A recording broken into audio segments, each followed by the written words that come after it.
The sound of heavy rain echoed through the entire jungle. It was almost 1 a.m. An old black car was moving slowly down a deserted road. Inside the car sat 24-year-old Ayaan. Exhaustion was written all over his face. Just a little more. Then the village will come, he said to himself. Ayaan was returning to his ancestral village after many years. He had been called back to sell the old mansion-like house after his grandfather's death.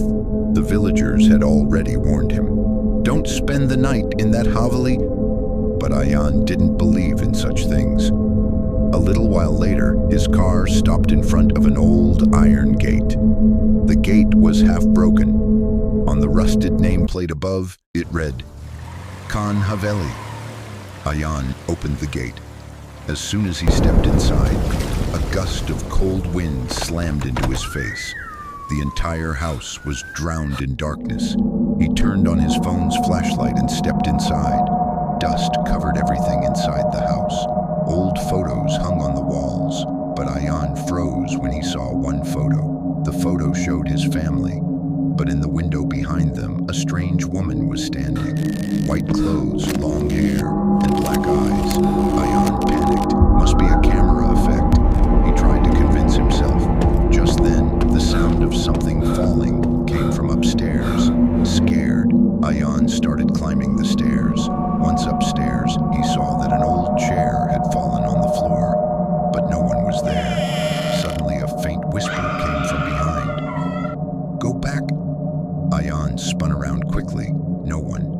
Now his fear was growing. He quickly opened the door to a room. Inside was an old wardrobe and a wooden bed. On the wall, written in blood-like red, it said, "This house is alive." Suddenly, the door slammed shut on its own. Bang! Ayaan tried to open the door, but it was locked. The temperature in the room suddenly dropped. Then, slowly, the wardrobe door began to open by itself. Creak! It was dark inside. Ayaan started backing away, trembling. Then the sound of someone crying came from inside the wardrobe, a woman's voice. "Get me out!" Ayaan was terrified. "Who are you?" No answer, just the sound of crying. Then suddenly the sound stopped.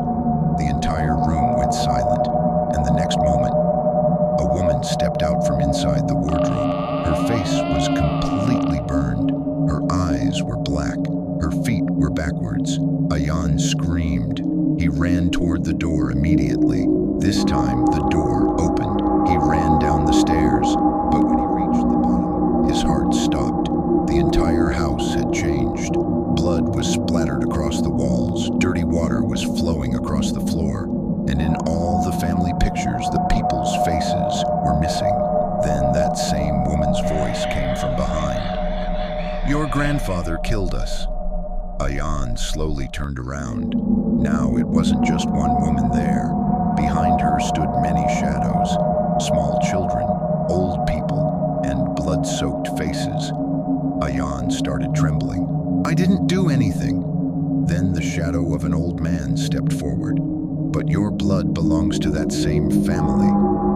Suddenly, Ayaan remembered. As a child, he'd heard that his grandfather had taken the land of the village's poor people. Anyone who protested suddenly disappeared. People said there was a secret basement under the Haveli. Terrified, Ayaan started backing away.